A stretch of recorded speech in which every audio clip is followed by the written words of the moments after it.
Hi friends, ఈ రోజు అయితే మేము పోషమ్మకు బోనం చేస్తున్నాం.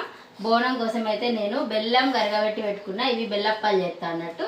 ఇక్కడ బోనం వండడానికి అన్నం అయితే దీంట్లో వేయడానికి బెల్లం కూడా తురుముతున్నా అన్నట్టు. బోనం కోసం అన్నం కూడా అవుతుంది. ఇప్పుడు అన్నం ఉడికిన తర్వాత పాలు పోసి పాలు కొంచెం ఉడికిన తర్వాత బెల్లం వేద్దాం. ఇట్లా మెత్త ఉడకబెట్టుకోవాలి, మంచిగా అవుతుంది. మేమైతే బెల్లం వేసి కొంచెం పసుపు కొంచెం బెల్లం వేసి పరమాన్నం లాగా వండుతా అన్నట్టు.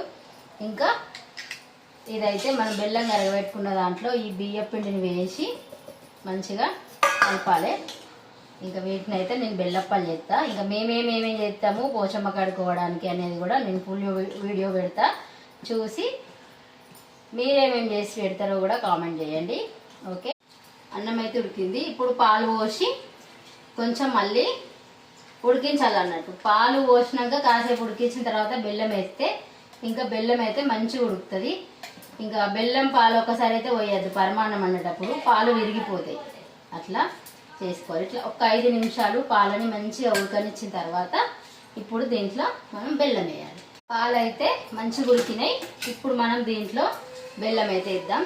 బెల్లం వేసి ఉడకబెట్టినామంటే కాసేపు అయిపోతుంది. ఓకే, ఇట్లా వేసుకోండి. పరమాన్నం చాలా బాగుంటుంది, టేస్టీగా సూపర్గా ఉంటుంది. బెల్లప్పాలు అయితే వేస్తున్నాయి చూడండి. ఇట్లా పిండిని ఇంతకుముందు తీసుకున్నాం కదా, ఇట్లా కవర్ పైన చిన్న చిన్నగా ఒత్తి ఆయిల్లో వేయాలి. ఇంకా ఇవి కూడా మంచిగా ఉంటాయి, మనకి సేమ్ బెల్లప్పాలానే ఉంటాయి కానీ వారం వరకు అట్లా ఉంటాయి అన్నట్టు. ఇట్లా చిన్న చిన్న వేసుకుంటే మంచిగా ఉబ్బుతాయి. ఇట్లా ఆయిల్లో వేసేస్తే అయిపోతుంది. ఇట్లనే మొత్తం పిండి వేసుకోవాలి. మనం బెల్లం వేసినాం కదా చూడండి, మంచిగా ఉడుకుతుంది. అన్నం కూడా ఇట్లా జ్యూసీగా ఇంకా దగ్గరకు వస్తే ఈ పరమాన్నం అయితే అయిపోయినట్టు. చూసి ఇలా ఎంత మంచిగా అయిందో. ఇంకా కొంచెం బెల్లం అయితే కరగాలి. కరిగిన తర్వాత ఇంకా పరమాన్నం అయితే అయిపోయినట్టే. అయితే లూజ్గానే ఉంటుంది, కానీ మనం కొంచెం దించి పక్కన పెట్టినామంటే ఇంకా టైట్గా అయిపోతుంది. ఇట్లా ఇంకొక 5 నిమిషాలు అయితే ఇది అయిపోతుంది. ఇట్లా అయితే చూసి ఇలా మెత్తగా మంచిగా ఉడికిపోయింది పరమాన్నం.